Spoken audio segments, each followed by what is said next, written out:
Hello everybody, it's Dovey, or Sephiroth Level 4, and today is April 19th, 2021, and that marks the 8th year since I got my spinal surgery, my first spinal surgery.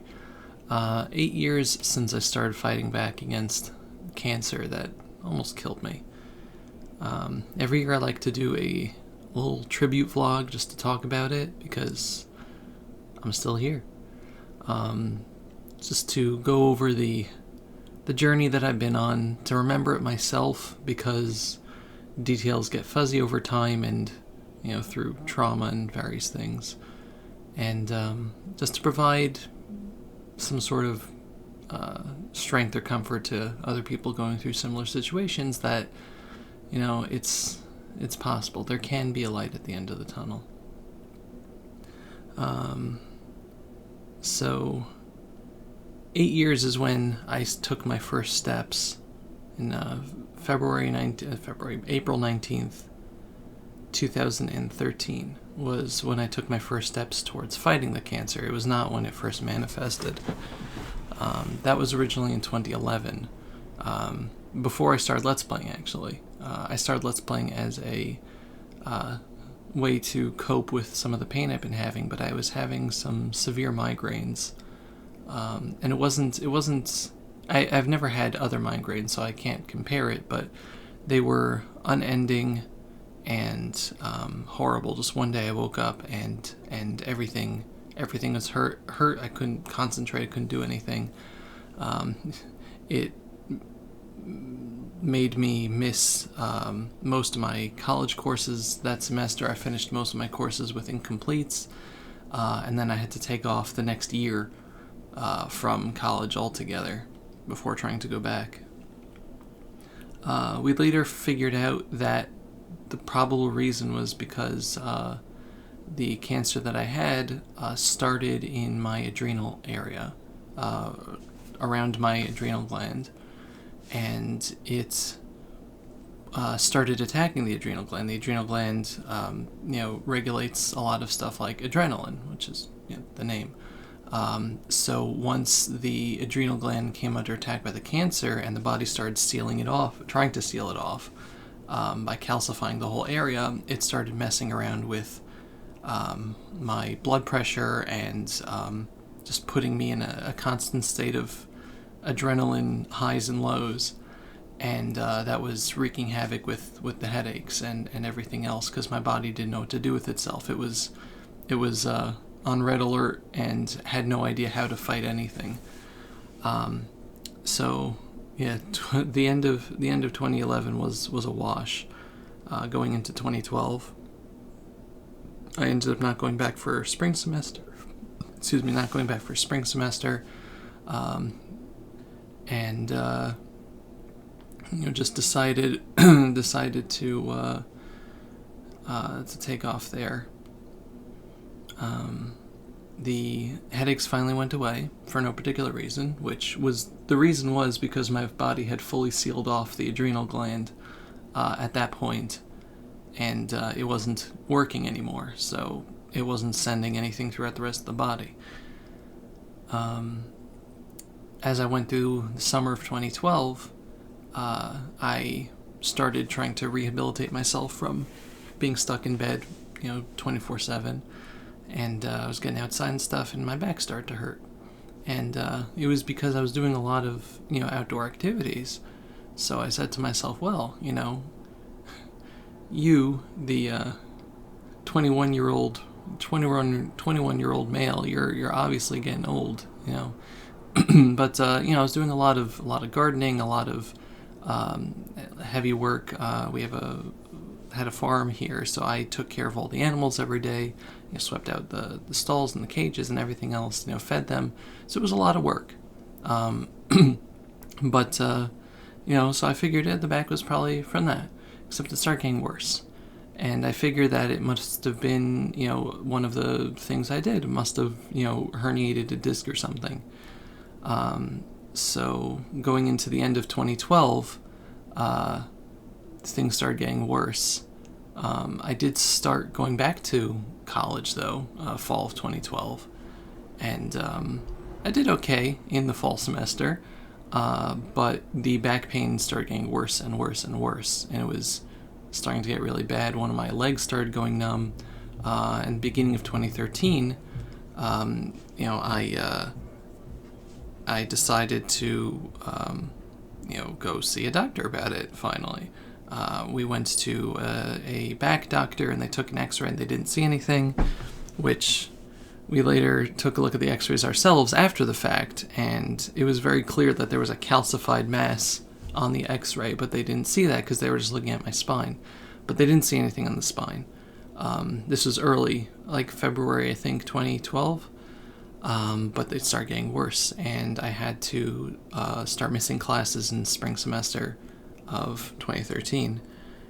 And eventually I was home again, unable to get out of bed because of the pain was just too much. And after much urging by my friends online here, we went to get an MRI instead of just a regular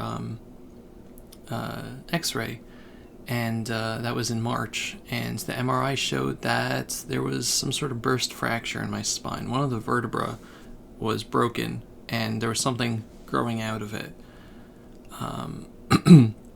We originally went to the doctor to see if there was a herniated disc or something, but we found the burst fracture instead.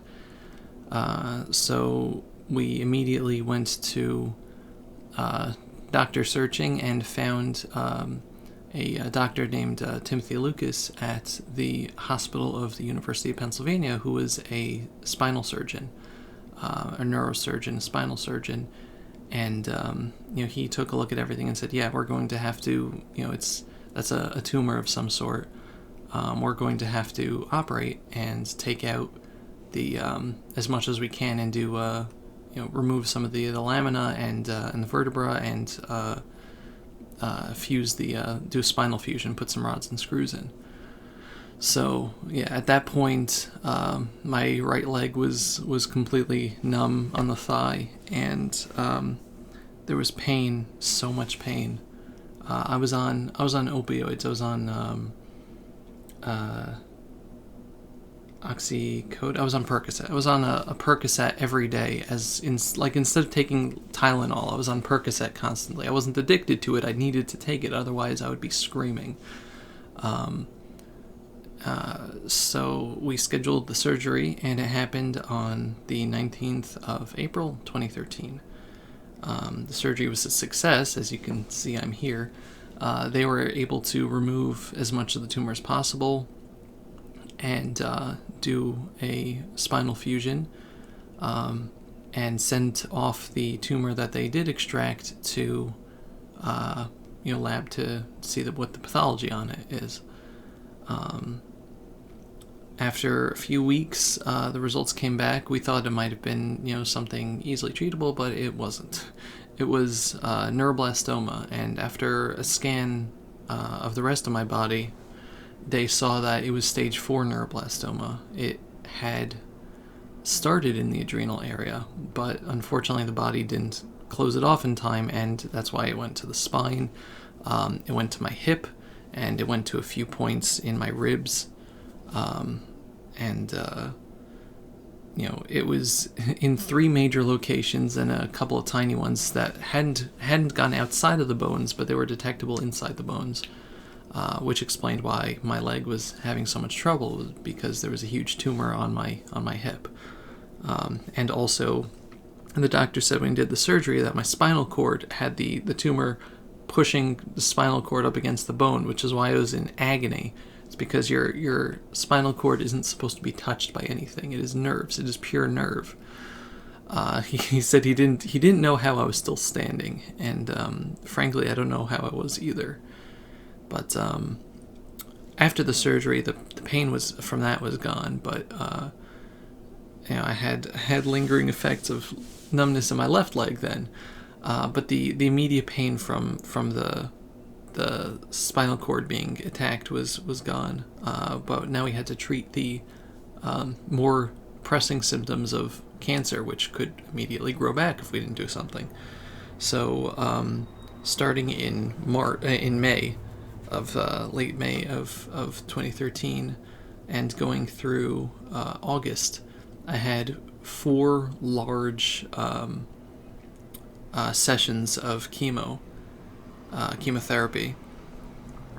Each one took about a week, and then I would go home. It was like the same process. It was heavy chemo, so I would be in the hospital for a week while they pumped my system full of it. I'd get really sick, because chemotherapy messes with your insides. Any fast-growing cells, which cancer is very fast-growing, but fast-growing cells include hair, your stomach lining, your taste buds, things like that. They all get affected because chemo is like, nuking something. You have collateral damage, unfortunately, in the hopes that it gets rid of what you want it to. So, my hair fell out. I got extremely sick for extended periods of time, and I would be in the hospital for a week, and then I'd come home. And another thing that the chemotherapy affects, that's a fast-growing thing, is your blood cells. Your blood has to constantly replenish itself, so it kills the marrow. So your blood stops producing. So we have to wait and see as my immunity starts tanking. And I, had to make sure I didn't get any infections or fevers or anything, because my body would not physically be capable of fighting any of that. So if I got a fever or started feeling more sick than usual, I would have to rush into the hospital to be checked in so that they can pump my body full of antibiotics, because my body could die from the common cold at that point. Like any small infection would kill me. And I did have to go in a couple of times when I did get fevers. It was always really inconvenient, and I hated it, because they wouldn't let you leave the hospital after that until your blood count went back up to a certain number, of minimum stability and ability to fight off infection. So and then it would be like a week or two, usually a week. It would be like a week in the hospital, and then a few days as everything tanked. Then I would get a fever, and I would go back to the hospital for a week, and then have like a week or a week and a half to recover from that, and then the next round of chemo started. And it was like, that was a month cycle. And after the first one, I completely lost my appetite. I lost maybe 60 pounds in that month, maybe more. None of my clothes fit anymore or anything, and I just wasn't eating because I was so sick. So after the second round, they prescribed they had to find some way. They tried using synthetic THC, dronabinol, which I found that I have an allergy to. I eventually got a medication called Remeron, which is a antidepressant. But one of the side effects of antidepressants is that it makes you really hungry. So Remeron is used as an antidepressant or as a appetite inducer. And it made me have an appetite. Over the next few months, I gained all that weight back, which was okay, because it's better to be heavier than thinner when you're fighting cancer, just so your body has something to feed off of when you can't eat. But it was a trip. So like it turned me from not being able to eat to like ravenous hunger for like things that I would never eat. It was like I'm sick, and then all of a sudden I'm just like, I have to have the greasiest thing possible, and I would just like shove it in my mouth. But again, it was better than starving, because if you can't eat, you can't go home from the hospital either. So yeah, that went on for 4 rounds until August, where after the second round, they took a scan and showed that the cancer hadn't grown since the surgery, which was good, hadn't progressed. And then they switched to different chemotherapy just to try to keep it off balance, and that stuff was awful. It's injected to you, and I had to get a Broviac line, which is a direct line into my heart, so they wouldn't have to keep sticking my arm every time they wanted to inject something. But it stuck out of my chest. I have it somewhere around here, not accessible. I'm not going to show it to you. But it was like a tube coming out of my chest with 2 ports at the end for various things, for blood draw and intake. So like that had to have a dressing over it, and I had that for several years. That had to be changed every week. It couldn't get wet or anything, and I had to make sure that didn't get infected, because it was a external hole in my body. I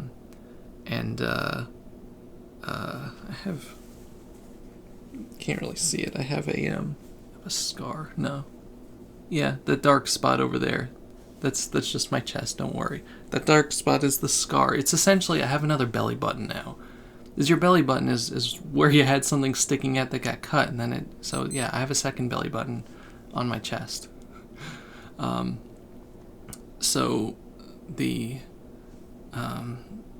that was just sticking out of me. They had to change that constantly, and if I sweated the dressing off, then it had to be changed more than once a week. And when you're getting chemo and your body is going through rapid changes, and then you start getting fevers, you sweat a lot. It's just not a good time. Around that time also, my friends online here did a charity stream, Project Meteorite, to help raise money for bills. And I'm always really grateful for that. I remember that. It was not asked for, but it was very, very, very appreciated. But after August, after round 4 of the really heavy chemo, they took another scan, and the cancer was growing again. So it was not responding to conventional methods at that point.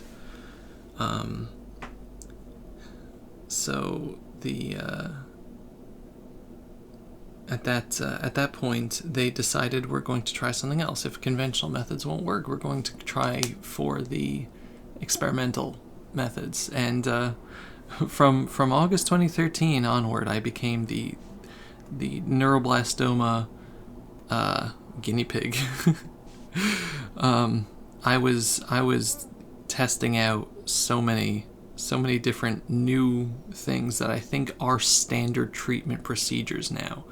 Like, in the time that I was being treated, like the 5 or 6 years that I was actually being treated, they changed protocol so wildly because of me and probably other people they were testing it on, but because of me and the lack of response that my body was giving, or my cancer was giving, to normal methods.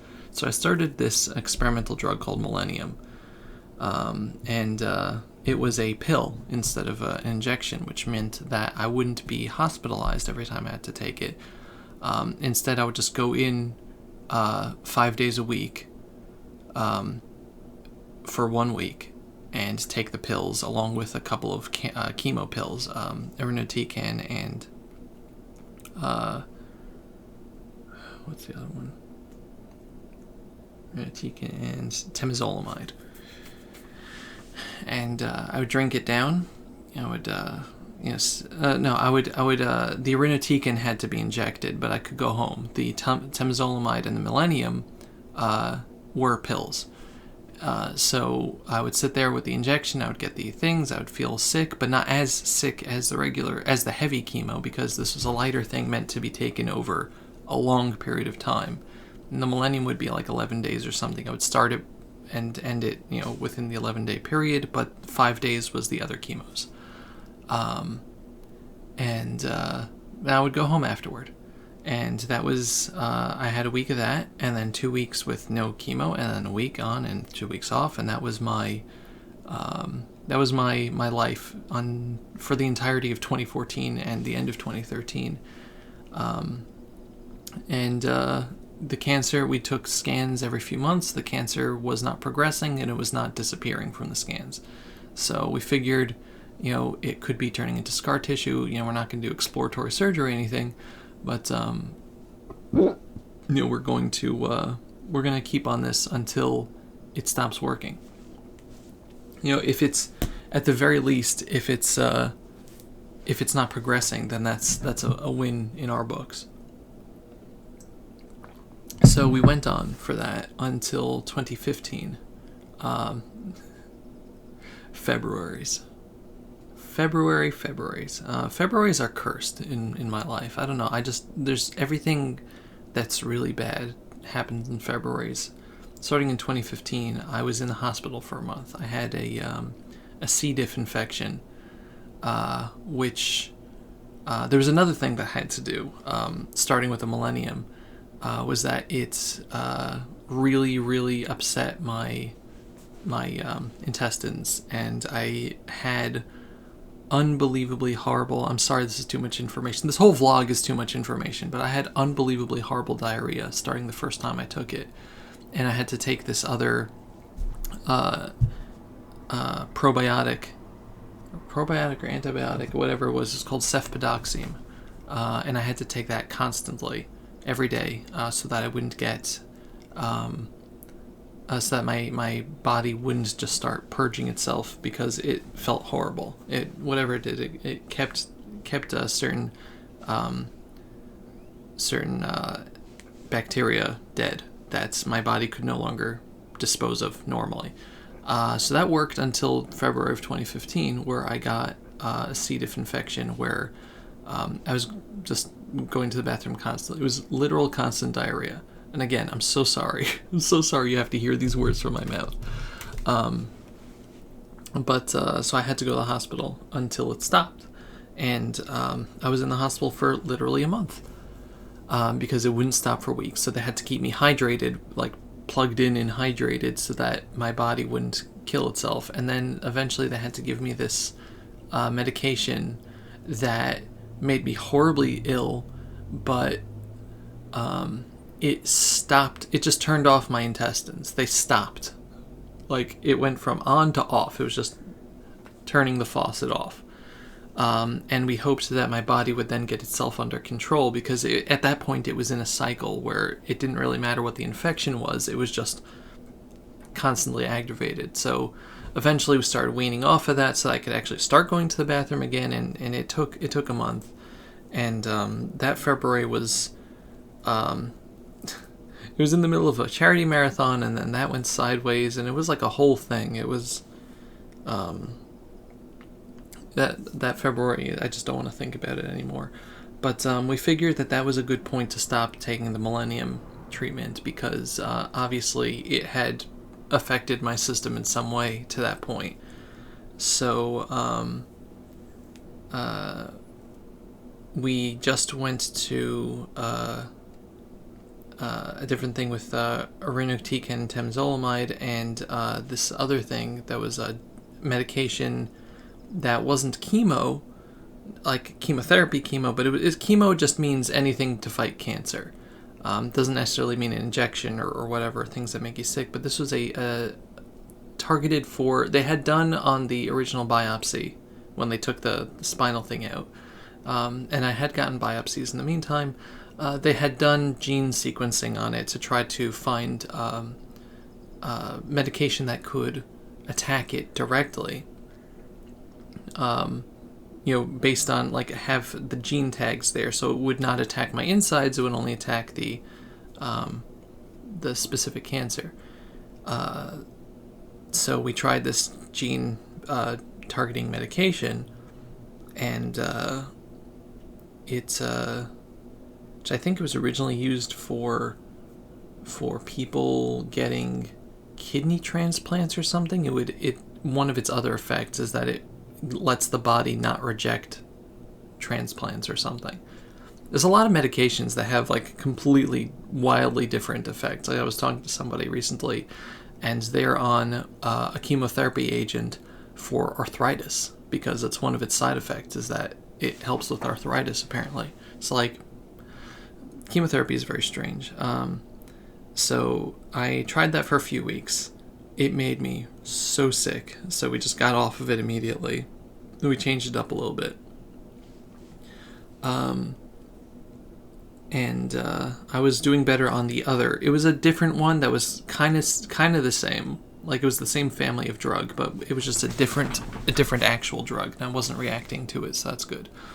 So that was in March of 2015.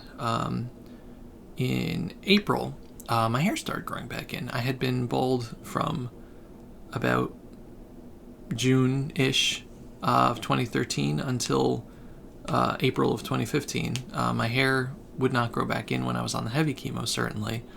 And when I was on the Millennium, it didn't grow back either. But once I was off the Millennium and I was only on the irinotecan, temozolomide, and this gene medication, it started growing back, which was really nice. It was apparently just the Millennium and not the irinotem that was doing it. So I was able to grow my hair for 2 years, 2 whole years of actually having my hair back, which is nice because I like my hair.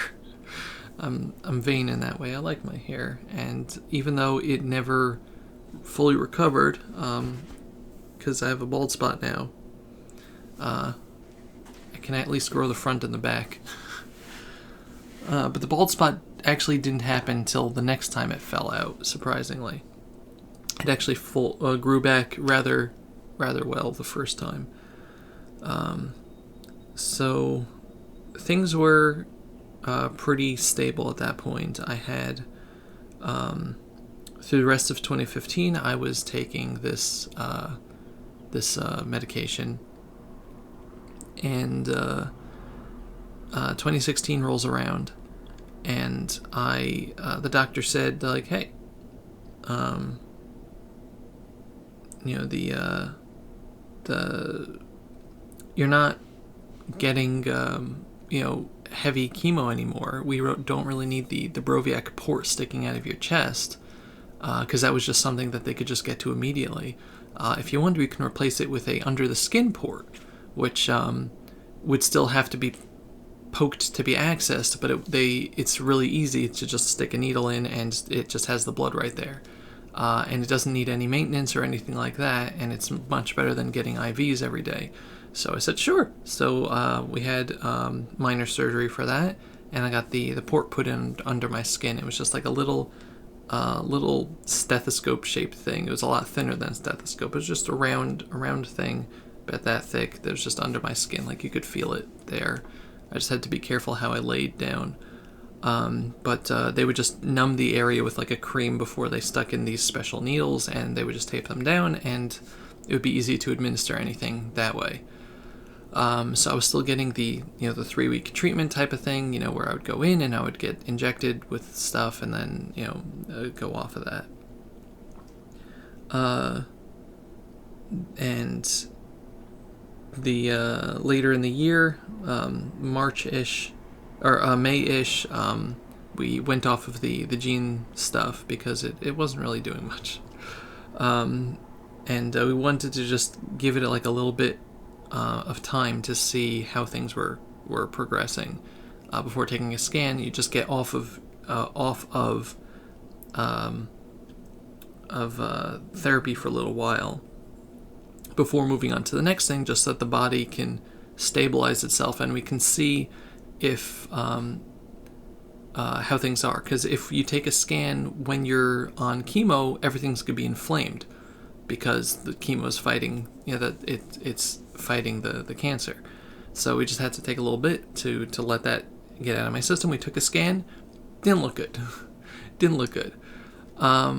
So eventually we decided at that point, this was in August of 2016, we decided at that point that it was time to try out radiation.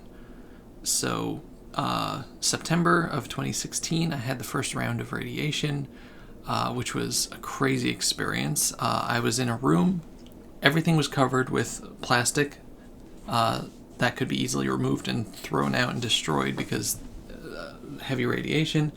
All the stuff that I had with me, either the clothing had to be destroyed afterward, or like if I had like a tablet, it had to be wrapped up in plastic, because anything I touched or sweated on or anything would get irradiated. So I had to be careful with like my clothing and everything else that like it had to be destroyed afterward. So they came in and they set me up on a bed, and originally they wanted to put in a catheter, and so that I wouldn't have to get up and go to the bathroom, because they have to, when they irradiate you, they have to flush it out really fast. So they chug you full of water every day On the first day. It's only one time they do it, and then you wait until you're unradioactive enough to leave. So the first day I went to put a catheter in so I wouldn't have to get up, and that was a horribly uncomfortable experience. I said, no, I'd rather just keep getting up and going to the bathroom on my own. So yeah, I was like in a special room in the hospital. This is the Children's Hospital of Philadelphia. I didn't mention that. Children's Hospital of Philadelphia, right? That's the original back surgery was in HUP, the Hospital University of Pennsylvania. Everything else was in Children's Hospital of Philadelphia because neuroblastoma is a childhood cancer that really only appears in children. I was one of a literal handful of adults in the world that had adult neuroblastoma. So I had to go to CHOP there. It's a great acronym for the hospital. I had to go to CHOP because the world expert, Dr. John Maris, worked there. So he's been my doctor this whole time. I was very lucky to have him. He's a doctor that thinks outside the box and is okay with trying things outside the box, as opposed to some doctors which are like, no. If it's not by the book, then we're not doing it. So he was very flexible and very good to our family. So yeah, the radiation was in its own room in CHOP. The door was lead lined. The floors were all covered with everything. Everything was covered with plastic. The doctors had to like put on like special gowns and everything that had to be thrown out before, like they put gowns on before they went into the room. Stayed far away from me behind like a lead screen. My dad had to, who also had to sleep behind a lead screen, was the one that gave me all my food and everything else, because just to limit the amount of radiation everyone got.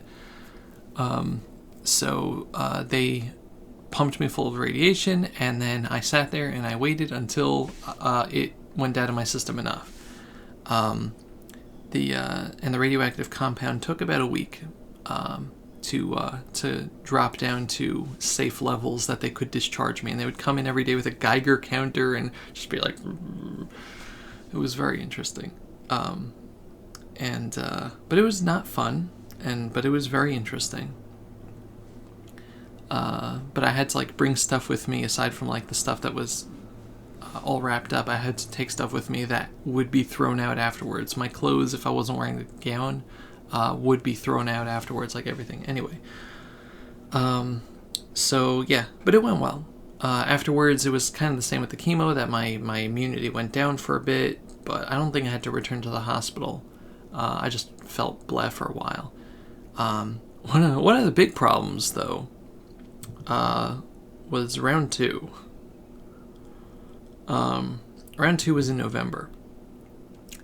That didn't go as well. It wasn't, I wasn't feeling well at the time. I had some sort of tooth ache that required a root canal, and I was in a lot of pain from it. And so I went into round 2 of that with the tooth pain, which not a good idea.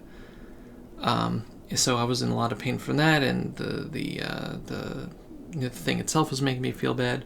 But I came out of it, and then we waited to see if a round 3 would be good. Because at that point, after 2 rounds of radiation, your body starts feeling it. That was going into December. My body was not having it. The main problem with it, my immunity was fine, I think, but the main problem with it was that my red blood count started dropping because the radiation was affecting my marrow like crazy. So I had to start getting blood transfusions on a weekly or like twice weekly basis. I was having a really hard time with everything because I was now severely anemic. I was having trouble breathing because your oxygen, your breathing is facilitated by red blood. The iron in your blood bonds with the oxygen, brings it to your lungs, and takes the carbon dioxide out. So without red blood cells, even if you breathe in, it doesn't do anything. The oxygen goes nowhere. So I was having a lot of trouble breathing and everything else, and I decided that the smart thing to do at the beginning of January that year would be to go to MagFest. And I actually went on the Thursday of MagFest. I had a blood transfusion in Philadelphia, and then we went from there to MagFest, and I had to be doped up on Benadryl because I had a reaction once to the blood product, so to platelets. So I went to MagFest, horribly anemic, doped up on Benadryl. My dad was really concerned. I almost died. I went into shock on Friday night. It was horrible. It makes for a great story now. I can laugh about it now, but I was not feeling well, and everyone around me, I don't know if they saw it at the time or not, but I was doing really, really badly. That was like a really low point.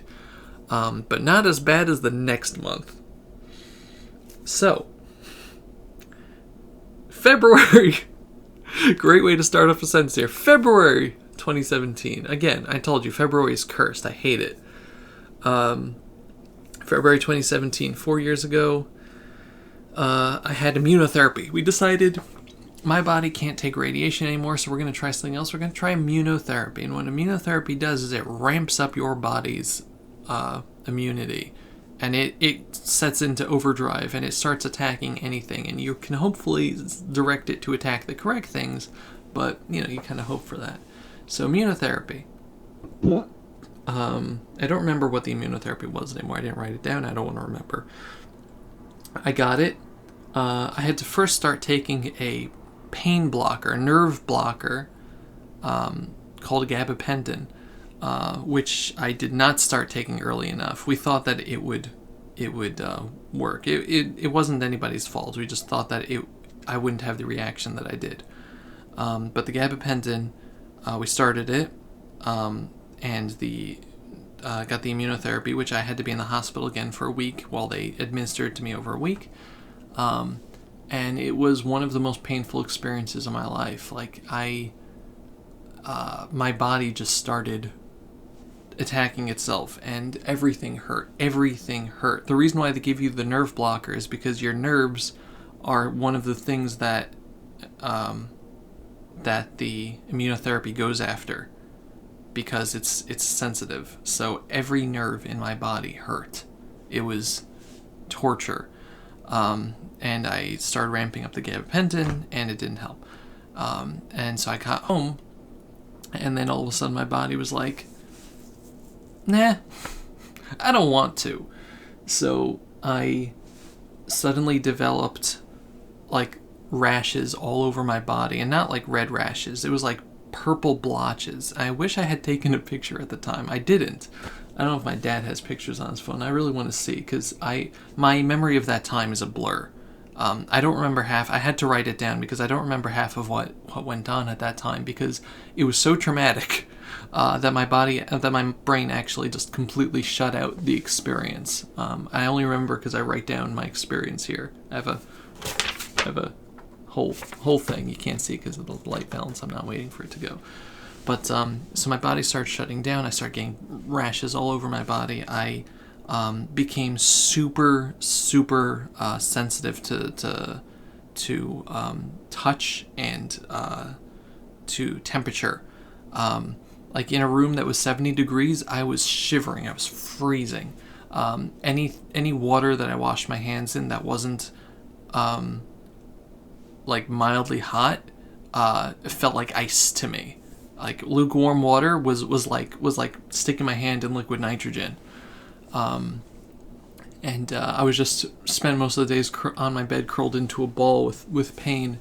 I couldn't eat, I couldn't drink, I couldn't anything, and I was completely non-functional. I actually had to go back to the hospital because I wasn't able to eat or drink, and they had to hook me up before I dehydrated to death. And they tried to treat some of the symptoms and things. They couldn't figure out what the heck was going on. But my body started going into organ failure. Everything just started shutting down, and they had to start pumping me full of pumping me full of things to keep my body going. But at that point, it was the end of February. At that point, I really did think that was going to kill me. I say this every year's vlog, but I wasn't really scared during any of the heavy chemos. It was just more like I felt awful. It was terrible. It was a horrible experience. The immunotherapy in 2017 was the only time I really thought that I was actually going to die. Like I started preparing myself. I made a will and everything. Leaving a last message type of thing, because I really thought that was it. Like my body wasn't recovering from that. Luckily it did, but it was the closest I have ever felt to death in my life, and it wasn't just like oh god, this is killing me type of thing. It was I accepted the inevitable that was it, which usually your body has some sort of instinct to self-preservation, but that wasn't it at that point. I was like, you guys do something, because I can't do anything anymore at this point. The fight isn't mine. But luckily I made it through. Eventually I got off the gabapentin, which had to be weaned off of. The effects of the splotches eventually went away. The effect with the cold didn't. It turns out that was could have been. We're not sure still to this day. Also, all my hair fell out from the shock at that point. That was the thing I was telling you about, that I had my hair for 2 years. So March of 2017, my hair fell back out again from the shock. So the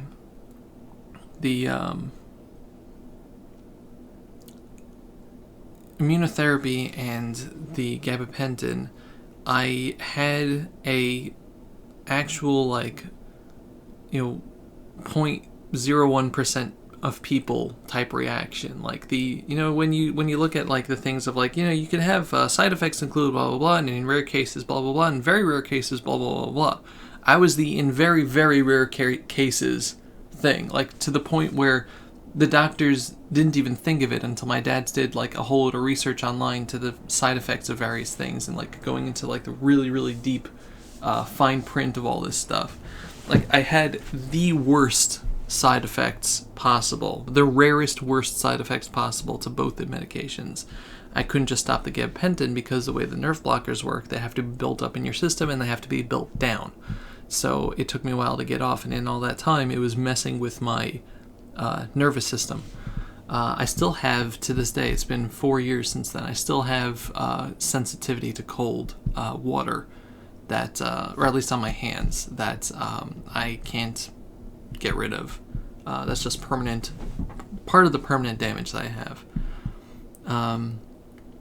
So I recovered though, and we took another scan, and we had taken a PET scan as well, and it saw the PET scan, which was different than the scans I was getting, which was called an MIBG scan. The PET scans were showing that the area of the cancer was significantly decreased. Even though it was still showing up on other scans, the metabolic activity was negligible. So we decided in late March, I'm going to keep doing that, of that year, of 2017, that we're going to do surgery to remove the primary tumor. So I got abdominal surgery, and I got the adrenal gland removed, and they were able to, even though the adrenal gland is right on the kidneys, they were able to save both my kidneys, thankfully. But the adrenal gland and the original calcified mass was taken out, and they also did surgery on my hip to try to remove as much as they could from there as possible, because there was just a big tumor sticking out of my hip. And right now I have 2 giant scars still. I'm not going to show them to you. I think I did last year or the year before, but there's just a giant horizontal scar that I have here, and a big jagged, big jagged scar going from my stomach down to my pelvis. So that was fun. But, that surgery, I didn't feel anything afterward, anything better afterward, because they were just removing stuff, as opposed to fixing things. But, they, after they removed as much tumor as they could, they did another scan after I had recovered a bit in May, and it showed that there was really nothing there anymore. Everything that was there was scar tissue. There was no metabolic activity, so they put me into remission. It was the first remission diagnosis that I had after 4 years of fighting the cancer. But in order to, at that point, we had moved from active battle to cleanup. This was the step where we wanted to make sure whatever was dead stayed dead now, instead of using things to make it die. We just wanted to make sure it didn't come back, because cancer can grow back, very well if you let it. So I had a little time for a break to recover from the abdominal surgery, and in July of 2017, I started this thing called Fenretinide, which was I think it was like a powder or something I mixed into a drink. It was really disgusting.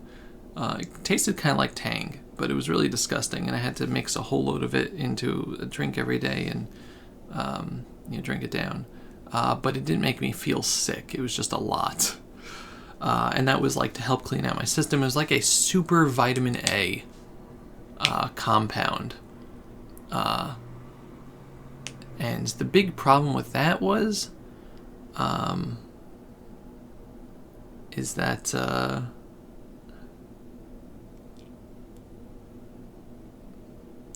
that was that year. The big problem with the Fenretinide was it did things to my body as side effects also.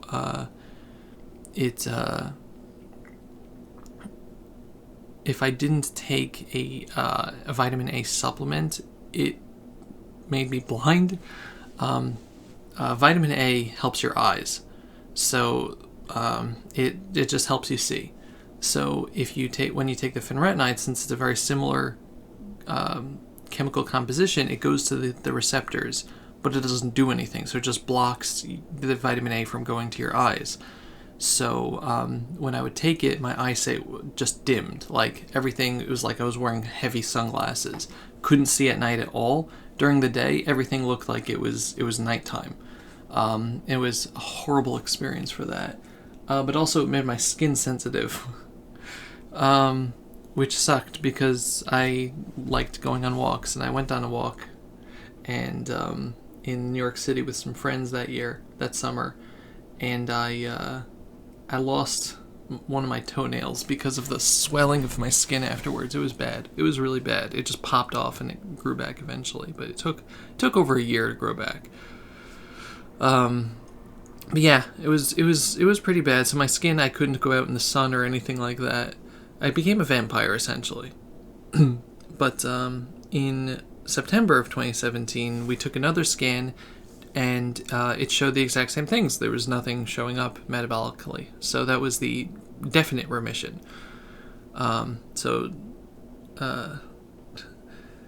September 2017 was when I was, my official remission. And there's been a few official remissions over the years, because we have to keep checking, unfortunately. But in December of that year, they took the port out. Because I just didn't need injections anymore. I wasn't going to the hospital for daily treatment. I wasn't getting, the types of things that I needed the port in there for, so they took it out. Now, you can't really see it. That's all that's left. There's just a little scar and a dot up over here from they had to do stuff. Also this dot over here was from the first year. I don't know why I didn't write it down. I'm going to do that right now, actually. So when I first started, the chemo, I had to get stem cells taken out, stem cells harvested. They could do that with the blood now. They could just cycle the blood out of you with stem cells. Let me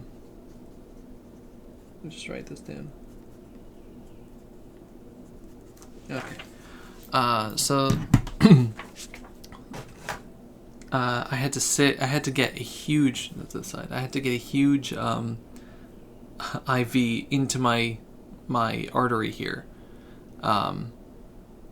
because they needed a thing that had a large volume of blood, and this is before I had the Broviac wouldn't have helped, but so they had to put a large thing there, and they did it badly, and I had to sit at weird angles while they were doing it and sit for hours at like going like this, so it didn't clamp the line down or anything.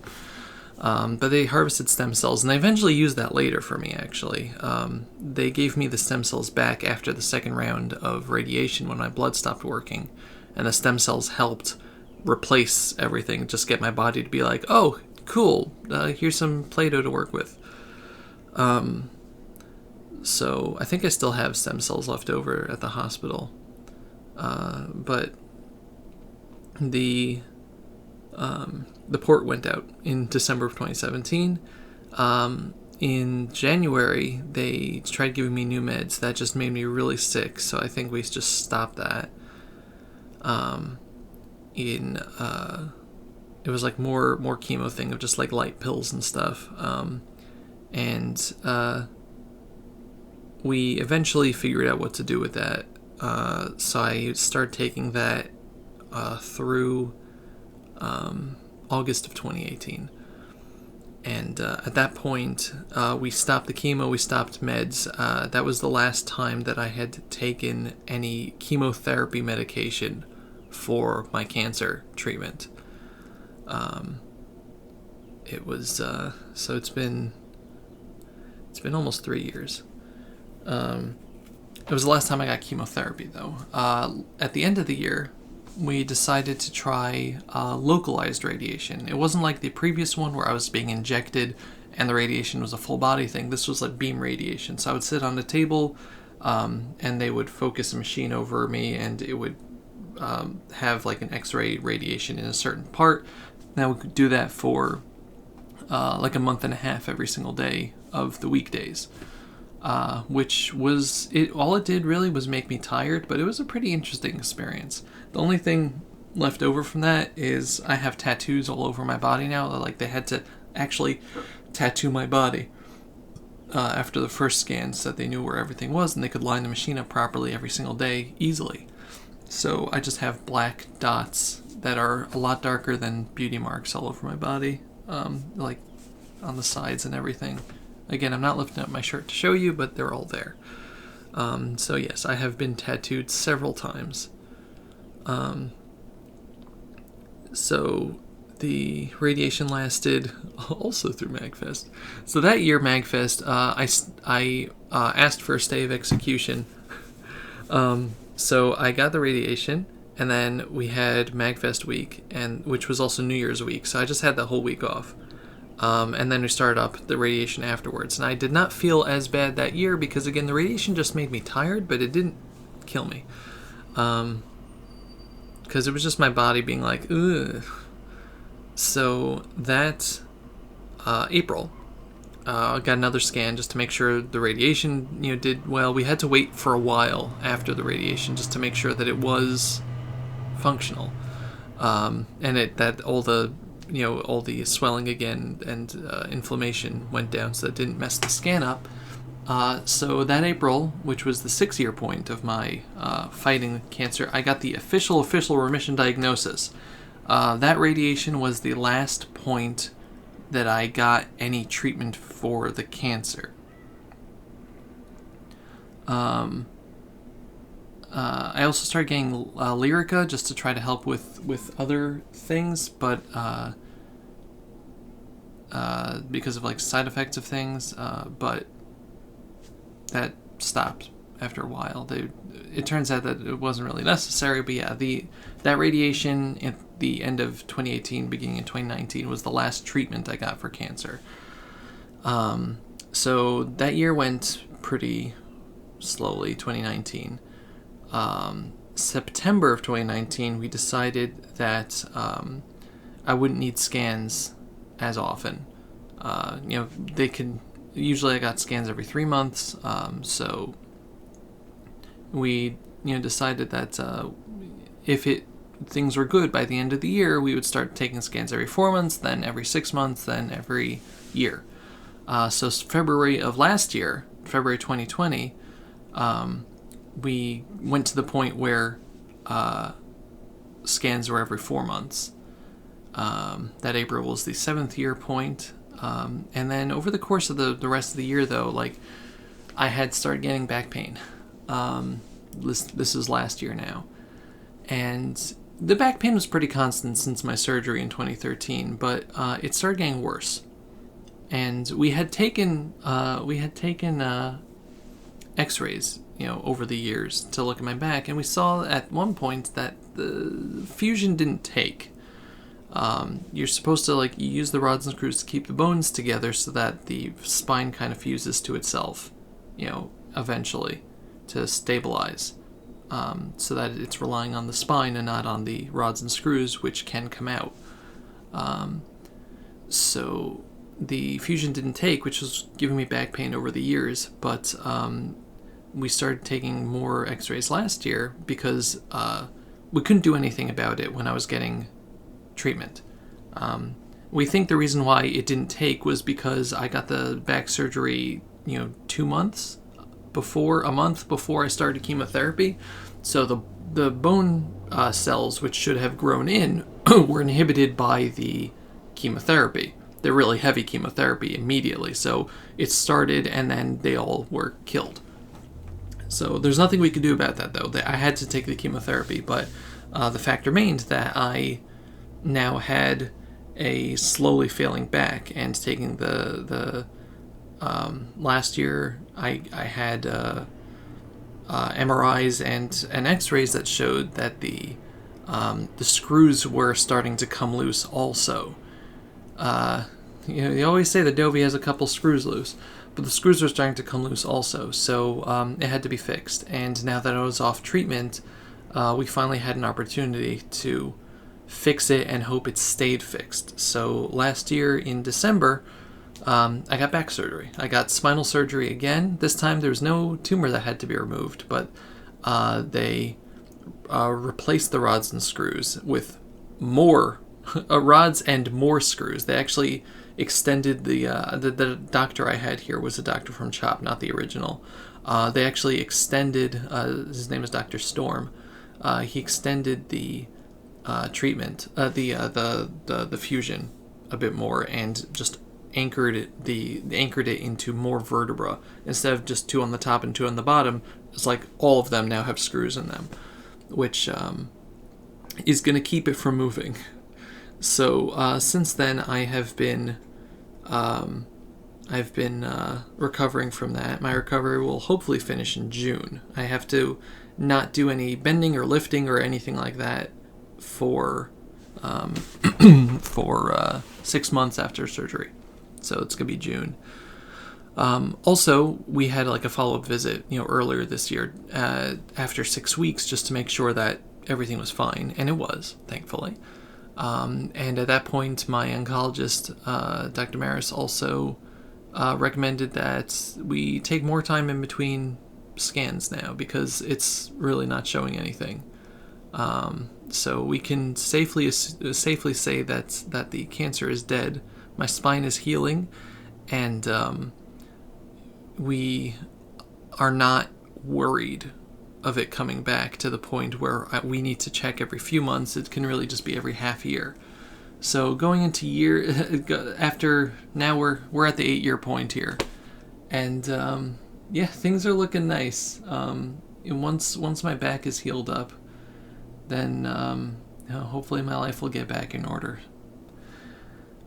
So yeah, that's it. That's my story. It took an hour this time. Goodness gracious, I'm so sorry for making you listen to all this, but I want to thank everybody so much. I wouldn't be here today if I didn't have people online who goaded me into getting that original MRI as opposed to just the X-ray that showed that I had the burst fracture. if I had waited a couple more months, I'd be dead. And just for all the people that helped support me over the years and kept me happy, or just provided friendship or support or anything else, like, you guys are amazing, and I love every single one of you. If you're suffering too in any way, I really hope that things go well for you. As you can see, 8 years is a very long time to still be dealing with all this stuff. Almost a tenth of my life, but a tenth of my life if you include when the headaches started. But it's possible. There can be a light at the end of the tunnel, so please don't give up hope. With anything that you're going through, if it's cancer or not, please don't give up hope. I believe in you, and I hope for the best for you. Going forward, I just have to, right now it's just dealing with things. My legs have a numbness problem ever since the last back surgery. They've always had a numbness problem, but it got a little worse after the surgery because nerves were involved. I still have to deal with, again, the hair not coming back in after the second time it fell out from the immunotherapy shock. That just never grew back. And just dealing with the limited functionality of my body right now as I recover. But it's a lot better than being dead, and I've come a hell of a long way. As a great man once said, "What a long, strange trip it's been." But thank you for listening, and hope you're all doing well, and hopefully next year's vlog will just be me saying nothing happened this year. Goodbye, everybody. Bye-bye.